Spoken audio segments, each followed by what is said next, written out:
What is up, ladies and gentlemen? Here with another incredible interview. I'm so excited to be speaking to the one and only Mike O'Malley of the incredible band Caroline. So, I know we already asked how you're doing, but how are you doing again on camera? Good. Yeah, I'm good, thanks. Um, yeah, I'm just here in Southeast London. How are you? I'm doing fantastic. It's noon right now in beautiful sunny Roswell, Georgia. So, it's another great day. My Cool. first question for you, it's coming up on the 2 month mark since the drop of Caroline 2.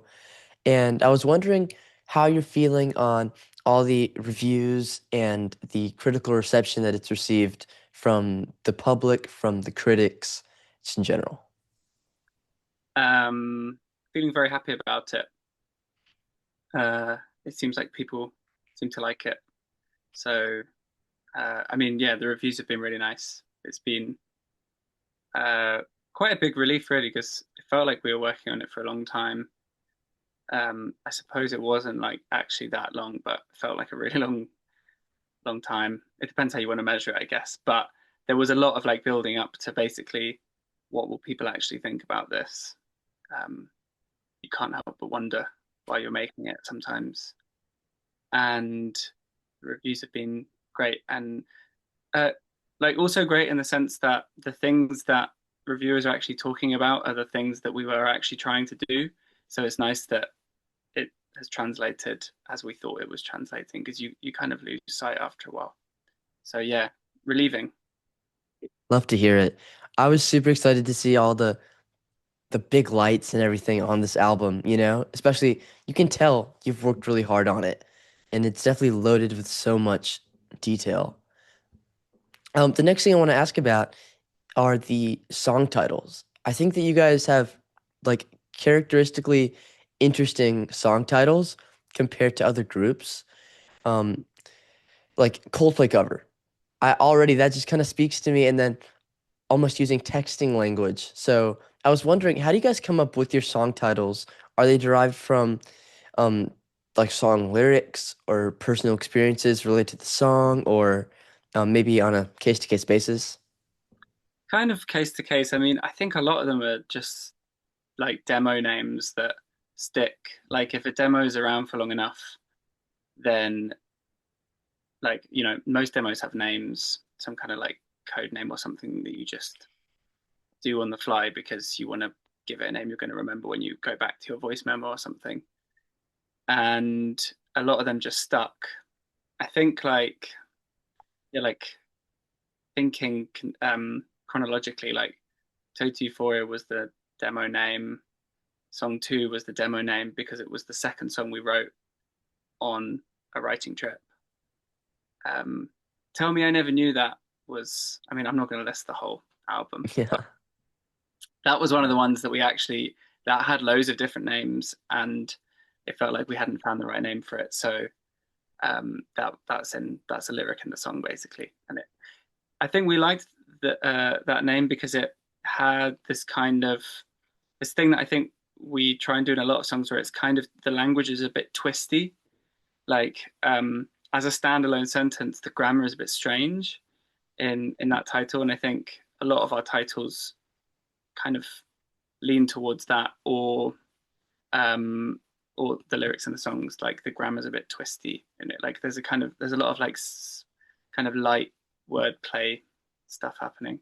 But yeah, it's a lot of like demo names and names that are like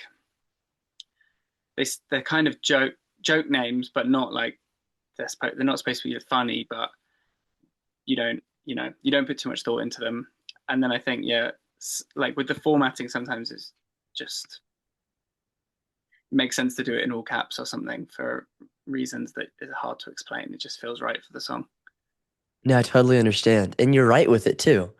I mean, like it fits the punch of the song or it fits the climax of the song. And you guys have done that, beautifully. Thank you. Um, on your Wikipedia, this is like a fun little, there's always those videos where it's like checking the Wikipedia. On your Wikipedia, it calls y'all folk rock, Midwest emo, based on post rock. That's a bunch of garble. What do you describe your like actual music as? Maybe it could be like a food or a flower or not some like BS like genre mush. Um, wow, I hadn't thought about it in non-musical genre terms, how to describe it.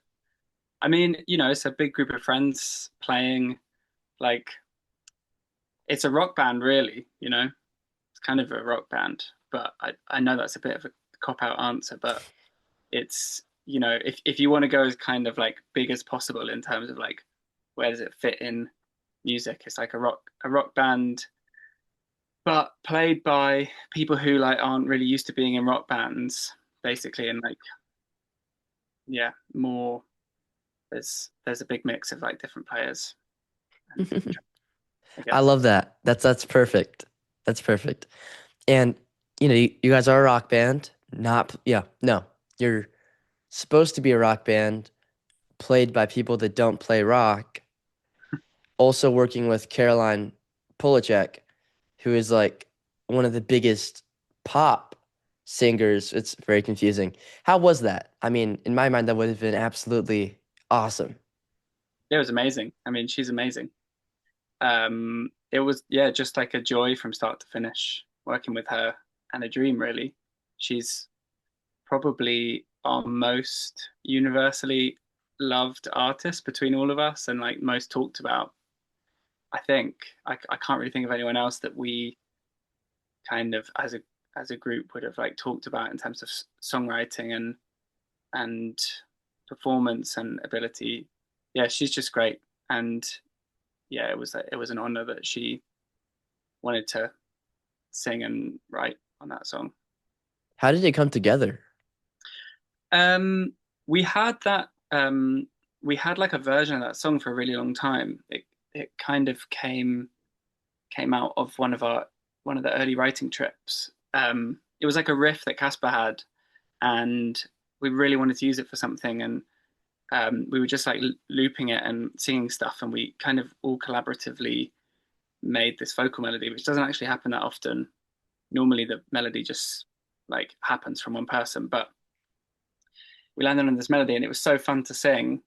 And but it felt maybe like too pop for us to pull off as singers, and we said straight away at the time, like, this feels, for some reason, to us, this feels like a Caroline Polachek melody.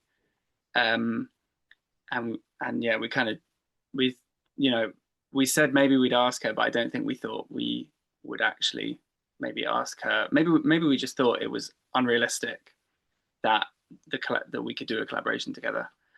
But yeah, we, like, a year on, when the song was nearly finished, we just decided to DM her, and she was really up for it. She got back really quickly and had lots of ideas for like harmonies and different layers and stuff. And then we met up a few weeks later and just recorded in London until late into the early hours of the morning. And yeah, it was all like done pretty quickly. But yeah, it was a joy. It was a great experience.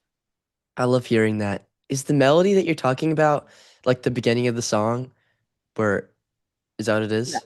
Yeah. It's like the main like hook that repeats a couple Yeah. times. I mean, I think she tweaked it a little bit, to be something that like suited what felt comfortable for her. I can't remember exactly in which way it was tweaked. And then there's loads of stuff from there on after that's happening kind of in the background, um, that she is like, she basically like improvised a load of stuff, and and wrote a bunch of stuff as well, and like most of it made it into the track. Like most of the stuff we recorded made it into the track. So It yeah, must have been absolutely mind-blowing. yeah, it Like, was it I was love great. when DMs actually land and they actually get checked and they actually work. That happened to me with Matt Sweeney, and like my mind exploded. And with Braun Daler of Mastodon, Oh wow, like absolutely insane when like these you realize these legends still check their DMs. of course. I think it's the best way to reach out to someone, I guess. Just I yeah. agree too. I agree. Now, I'm an orchestra kid. I don't know if you've watched some of my videos, but like I play violin and Oh I'm cool. classically trained. And I love that Caroline, it's like most of the band plays an orchestra instrument, cello, violin, you know? So I was wondering, is that like from a school background or an orchestra background? Is it just fate? Or did you guys just decide to pick it up in the context of the band? I think it's a mix per person. I mean, you've kind of exposed that I don't actually know exactly how everyone got their start on their instrument in our band. Like we've talked about it, but I don't know. It's sort of like not important in some way, I guess. But maybe also because my background is just like personally, it's just basically playing the electric guitar and teaching myself. So I don't really know much about what it's like to learn a classical instrument.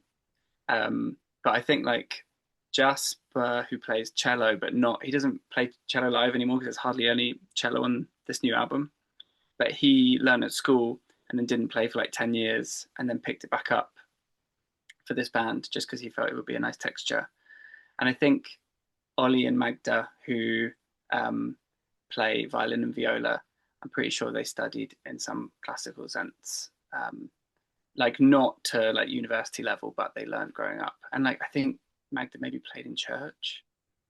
Um, yeah, and yeah, Alex is I don't know. Alex is probably classically trained. I mean, their their ability is like the ability of a classically trained person. So I'm assuming.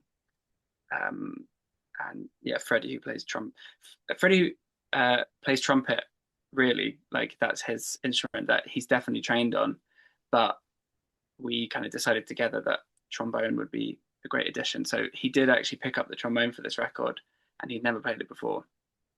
Alex had also never played bass clarinet, so they were introduced for this record specifically because we thought um, they would work well texturally. So yeah, they did like pick them up for this record, and now they're both really good at those instruments. So That's awesome. It's like a collage of textures and sounds, and that's kind of what makes this album so good. It's cool, thanks. yeah, it's absolutely wild. And I love hearing that, that they can just pick up instruments like that on a whim. Yeah, I mean it's related to the instruments they were already playing. I guess it's just like kind of bigger or slightly warped versions of the instruments they already played. But yeah, we just kind of knew. I think we'd been listening to this album by Ellen Arkbro, and it's Ellen Arkbro and Johann. I think his name's Johann Grabner. I'm not sure, but the record's called "I Get Along Without You Very Well," and there's loads of bass clarinet and trombone, or what I think is bass clarinet and trombone. It might be like tuba at points as well, but the two instruments just sound so good together. And the way specifically it was recorded on that record as well, I think, was very inspiring. So yeah, I think that's what led us down the path to take everything lower. Hmm. No, I love that so much, honestly. Like the whole, even the use of uncommon instruments and band instruments and orchestra instruments combined Mm. is something you don't see often. And I love that bands like you and Black Country New Road are kind of maybe pushing it more in the public spotlight. Mm. Because in reality, it is something that you kind of forget after middle school for a majority of people, you know? Yeah, I imagine that is the case. I think, I guess like lots of people lots of kids basically start learning instruments because like loads want to, and then maybe loads also don't want to, but they're told they have. So if there's not a spark, I think it just fizzles out, naturally because people are interested in different things. I can see how that happens. Yeah, it definitely does. And it's just beautiful to see people pick it back up and then you guys are just inspiring people in general with the instruments that you use, Especially where I live in Atlanta, we have plenty of bands that are wanting to get violin players now and maybe get like weirder instruments in their music, which is awesome. Cool. That's great. Amazing. So, my next, I guess, statement into a question is like when I first heard the album, I heard it 2 weeks later because I went to Italy on a trip and I didn't really have like space to download an album. Mm. So It was at my job, my first day at my job working as a summer camp counselor, a Oh stay wow. away, and I was sweeping underneath the pavilion, and I was really bored. And I was like, oh wait, Caroline's new album out. Put on Caroline too. My mind was like blasted while sweeping, and it was like 100 degrees in like the very hot sun, as you can imagine. It's like Hmm. the beginning of June. I was wondering what the ideal space to listen to this album would be in your mind. Mm, something else I've never considered. Because to me, the album exists in a really specific place, which is like in a computer. Because we spent so long putting it together. It's kind of like in a computer, and also in either this room that I'm in now, or my old flat that I don't live in anymore, but where like so much of the production happened. So like the the two places that I associate with listening to the record are those two places because of putting it together. So it's hard to like take myself out of that and think where would be best. I think like I hope it's a nice like headphones listen. So kind of anywhere where you can listen where it's not too noisy. And probably most people I've bumped into who say, "Oh, I've listened to the album, um, have listened to it on a drive." So maybe there's something about driving that works for it. Yeah, I'll say Now, driving. That's my answer. speaking of driving, are you guys gonna fly your way into the United States and drive around? We're trying to make it happen now. Yeah, we were speaking about it today, and we're trying to make it happen. Beautiful. Um, it's just really hard financially to make the numbers add up. I mean, the numbers never add up, but to be not too far into the minus, it's like there's a point where it's just like not feasible to carry money over from other things to fund that thing. So, but it's looking promising. So yeah, it won't be this year, but next year. Awesome. Yeah. And again, and no pressure because I know that it is the climate for smaller bands to tour is crazy. And considering that I don't even count y'all as a small band anymore. In my mind, like ever since this album, the numbers have gone up. You have like millions of Mm, streams. That's a yeah, big band. It's a pretty big band. It's kind of yeah, it's crazy. cool. Yeah, it's um yeah, I have noticed that more people are listening than before. Definitely, it feels like a different thing to when we put out the first album, but it was so incremental when we put our first album out because like hardly anyone even in London had heard of us. It was very from the like it was really just finding its feet as we released that album. So yeah, it's been very Mm. different. Well, I would love to see you guys play in Atlanta. And if you need help booking Atlanta, I book shows here. Cool. And my one ask is that please don't book a show at a non-all ages venue because that would crush me and also like hundreds of other people that I know that listen to your music. Is it a common issue in Atlanta? Yeah. It's because bands your size will typically play like bars because it is, pretty convenient to book. But the issue is that is we can't get into bars. I'm gonna be 16 soon. That still doesn't allow me. I've got 5 more years. Right, of course. But then you guys are gonna be doing arenas, and what's the fun in that? Yeah, all ages though. Oh, there you go. Well, that's my one ask. My humble ask. Okay, I'll keep it in mind. I mean, yeah, I'll actually I hadn't really thought about that, but it's good that you mentioned it, and we'll keep it in mind for hopefully all the shows then, because I guess that's maybe an issue nationwide. I would love So, that. Yeah, you've probably noticed that a lot of like younger listeners have been tuning in to more interesting music.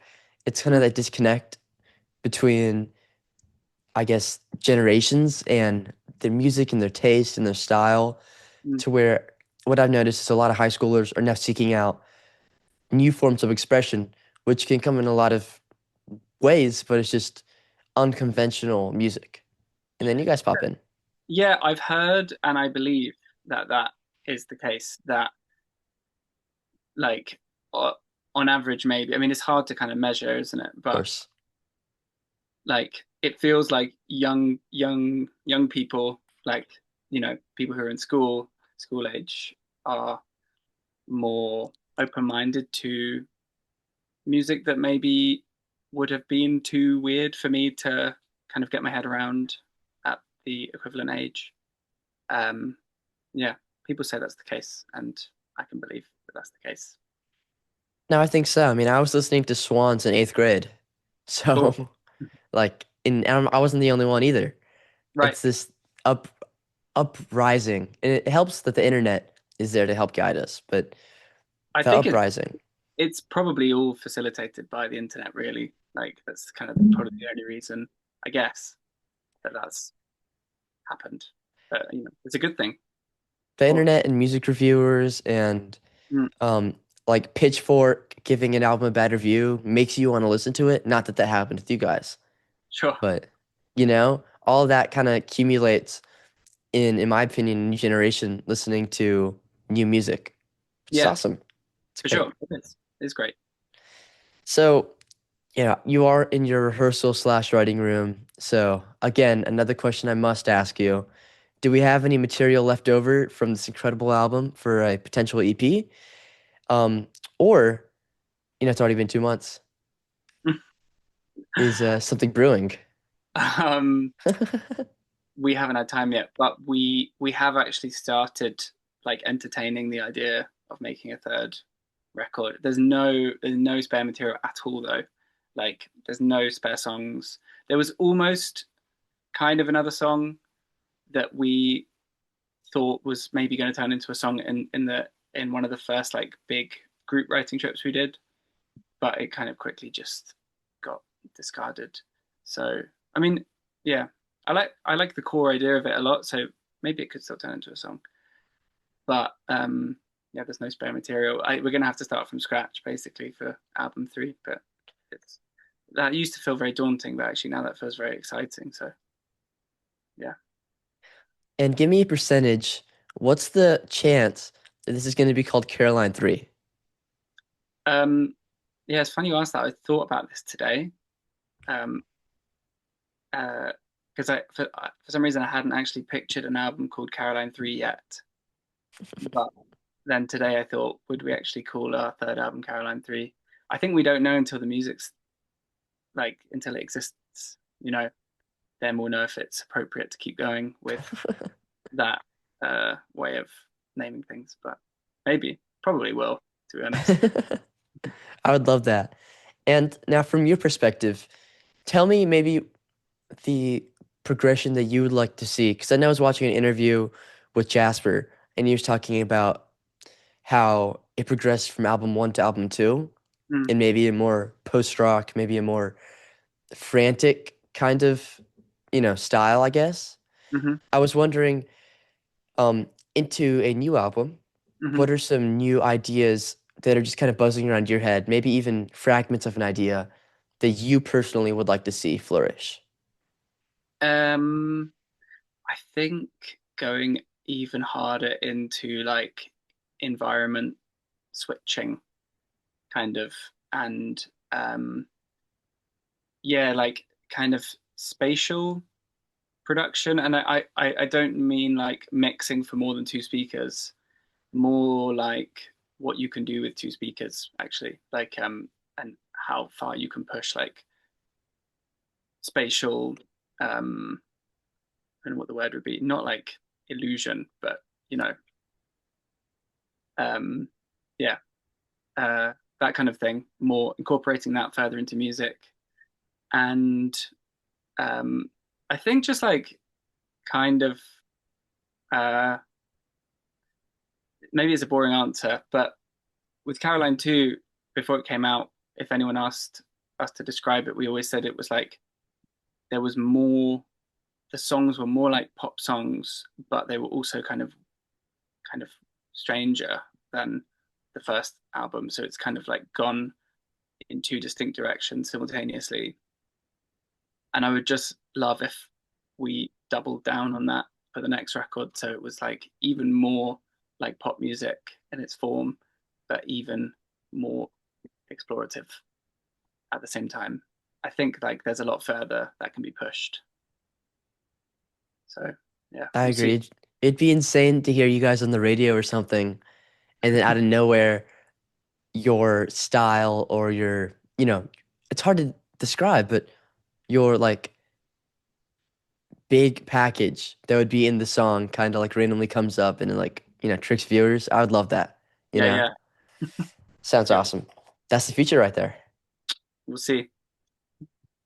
Incredible. And tell me, I know we've been talking a lot about the songwriting indirectly.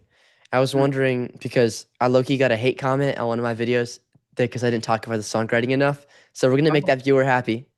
okay. Um, and like dive a little bit more into the songwriting process. You talked about these songwriting trips. Mm, Do you mind going into a little bit more detail on, where you went, maybe how it influenced you, the different locations, and what you got out of it? sure. I think in a sense it was the only way the record was going to get made. Like, there's so many of us, and everyone's really busy and has different like needs and commitments and you know schedules. And if you can just get everyone to go outside of their like regular life and commit to like the only thing that they're doing that week being working on this one project, it's just more, I don't want to say productive, but I mean it is kind of more productive, but it feels like a doesn't feel like the right word to use because it feels like too work focused, maybe to call it like productivity, but it kind of is. It's just more focused, actually. Yeah. It's like you do more focused work and you I don't know, you come home like feeling like you were immersed in a particular thing and kind of that thing only, ideally. So yeah, we went away. I mean, we first went away to Scotland because Jasper had a friend who he knew from Manchester who like had a barn, or from near Manchester, who had a barn in rural Scotland, and yeah, like some of the first, like I think we did the first demo of song two, and when I get home, the song when I get home, which was called song one because that was like the first song we demoed, and then we demoed song two. Um, and yeah, we were just like exploring.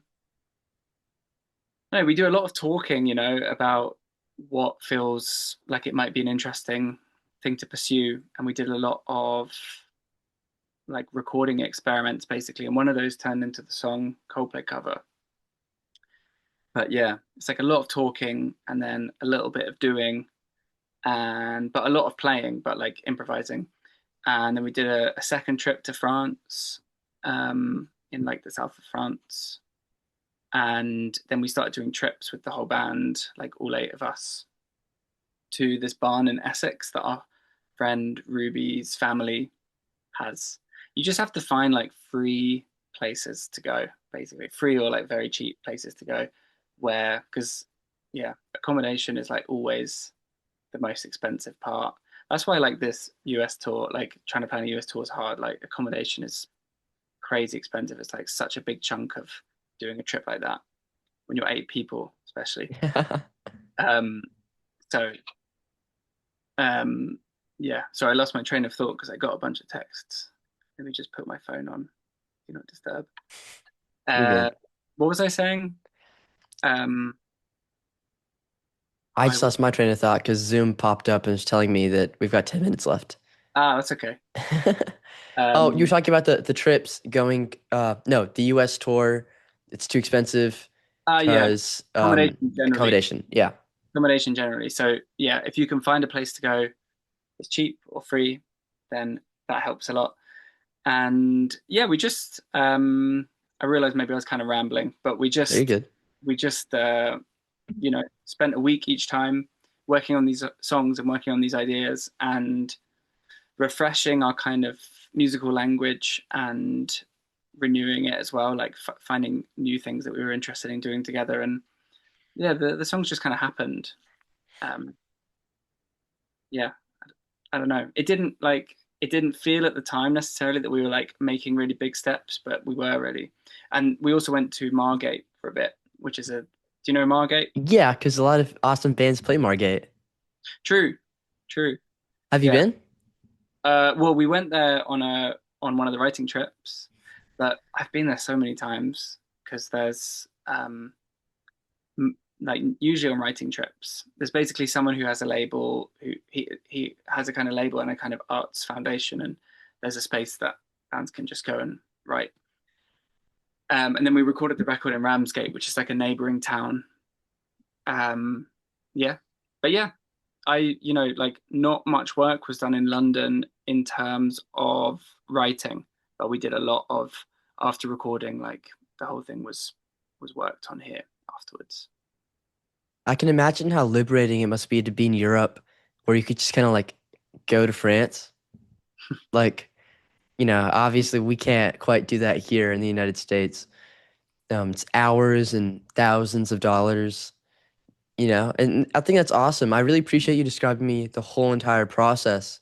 Mm. I think that is super interesting because you can tell that the album is an improvised album, and it's not a bad thing. I think that's a great thing. You can tell If that it is or isn't. Did you if say? it is, it feels more human.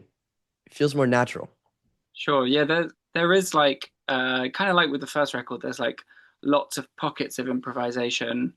Um, yeah. It never like free improvisation where there's Well, like yeah.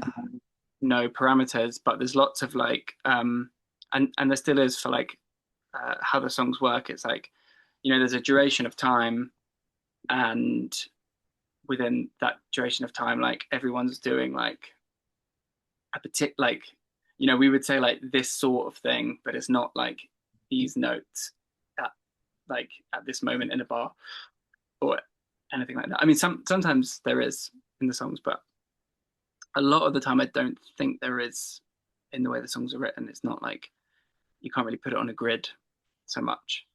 Hmm. Um, but yeah, glad it comes across that way. Yeah, for sure. Yeah. And again, it's just incredible, honestly, to like have this album out and to like be able to listen to it and tell my friends about it and to see the touches you put into it be so clear. In my opinion, I think that that's really amplified by the production. Was that your like a personal band choice to maybe produce the album a certain way? Was it like you working with said producer? Like, just tell me about the production of the album, maybe how that came together. Um, yeah, I mean, I've never really been able to separate the two things, to be honest. Like anything that I personally have ever written, either on my own or with other people, or with this band, like what it's going to sound like, or the kind of production concept is like always kind of part of the point of the idea. Uh-huh. So, um, and that's just me personally, but then also that's how this band works anyway. Like the whole, as in between all of us, like the whole like all the production concepts are baked into why the kind of musical idea, if you want to separate the two things, why the musical idea was conceived in the first place. It's the two things are generally kind of married. So we knew we were self-producing only in the sense that like all the production was part of the writing, kind of.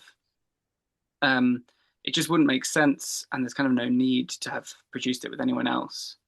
In some sense, like maybe if we had all these ideas when we made our first record, we might not have been able to execute them that well. So like working with a co-producer would have made sense, but we were just about at the stage where we were able to do it ourselves, and we worked with engineers, but yeah, in terms of like what is what you're actually going to be hearing and in what way is it going to sound like what's it going to sound like kind of thing is that was like all kind of directed by us intentionally, normally like all planned beforehand, like rather than things being like stumbled upon afterwards or like produced afterwards. It was all kind of, yeah, written into the song or written at the time of recording.